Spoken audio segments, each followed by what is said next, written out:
When a deep ball pushes you back, every coach says the same thing. Get back and give yourself space. But doing that is actually killing your baseline game. Backpedaling isn't giving you time. It's trapping your weight on your heels and forcing a weak, jam stroke. Look at these two shots. Both land in the exact same spot deep in the court, but one player gives up 8 feet of court positioning and hits a defensive short ball, while the other turns their opponent's heavy pace into an effortless shot. Can you spot why moving backward is actually a trap? The secret isn't retreating to find a comfortable, waist-tight strike zone. It's lowering your center of gravity and taking the ball early out in front. Today I'm giving you 3 progressive drills you can take to the court right now to stop backpedaling and take full control of the baseline. Let's get started. Step 1. Recalibrate your contact point with the fence tap drill. Make a target on the fence at knee height. Drop into an athletic stance, bend your legs, and tap the ball squarely against the fence at a 45-degree angle in front of your lead hip. Pay close attention to that 45-degree arm extension. This is your non-negotiable contact point. If you don't lock in this exact spacing now, the rest of the drill progressions will be completely pointless because you will just end up reaching or jamming yourself. You'll feel a strong, grounded load in your quads holding your posture steady, while your elbow stays comfortably supported by your core. Now locking in this contact point gives you total consistency on a static ball, but if you don't calibrate your timing when the ball is actually moving forward you in drill 2, your legs will freeze and you'll ruin that 45-degree angle by reaching with your arm. Step 2. Get into your ready position on the baseline. Have your partner or a ball machine to feed the ball landing right in front of you. As you drop into your lunge position, take your racket back early and simply tap the ball. You don't even need to hit it over the net yet. Just aim to hit the middle of the strings while maintaining that exact 45-degree arm extension from drill 1. The absolute key here is an early takeback. Because you're taking the ball earlier than usual, your racket must be set behind the incoming ball before it bounces. Even if you don't backpedal, if your unit turn starts right when the ball hits the court, you will still hit late and jam yourself. Look at rep 1. My unit turn started after the bounce, forcing my elbow to tuck into my torso and jamming my strike zone. On rep 2, I stepped out in front too much. When your front foot exceeds the bounce point, you'll end up hitting behind your body.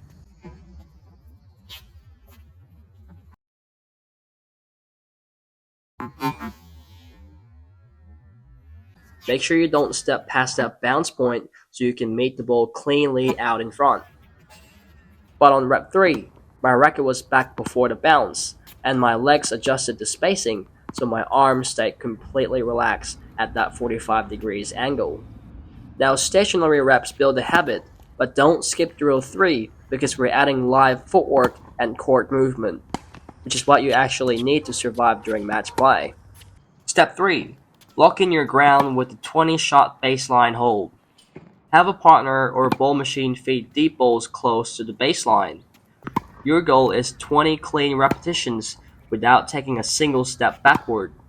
Hit the ball right on the rise using a compact backswing and redirect their pace with simple momentum. Don't have a ball machine yet? Check out the link to the AceMate tennis ball machine in the description. 2 major pitfalls to watch out for. First, misjudging the distance, too close or too far. This is the single hardest part. The key is getting into your hitting stance before the ball bounces. If you wait for the ball to hit the court before you start moving, you constantly feel jammed or reach too far. This is why drills 1 and 2 build that exact 45-degree contact muscle memory. 2. Getting distracted by ball trajectory. A deep ball drops down and bounces up sharply, moving almost completely vertical. But your target is across net, meaning your racket path must move horizontally.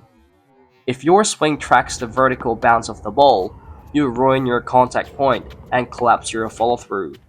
Swing through the trajectory, not with it.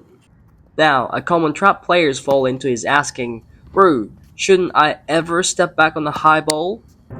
Here's the rule: if a heavy ball lands short, near the service line, stepping back makes sense because it lets the ball drop right into your waist-tight strike zone without losing a balance and the control of your shots. But when that ball lands deep, near the baseline, backpedaling forces you so far behind the court that you completely surrender control. Lower your center of gravity on deep balls, let the incoming pace do all the work for you. Let's look at how this plays out in a real match. Notice how I hold my ground right on the baseline.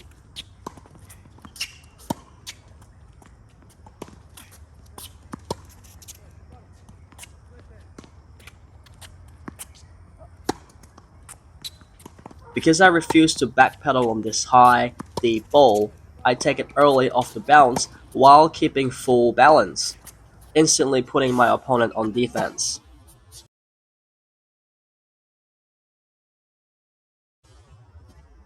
The only time I actually step backward is when my opponent's ball lands much shorter near the service line.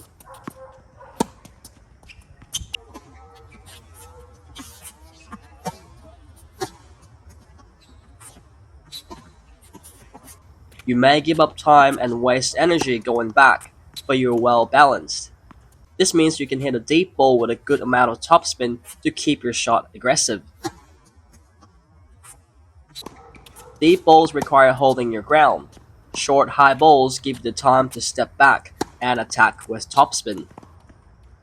Here's one final thing I do with my live coaching clients that changes everything. When you hit a great shot without backpedaling today, pay attention to how your body actually felt in that exact moment. Were you lunging forward deeper than usual? Did your forward swing feel like it started a split second earlier?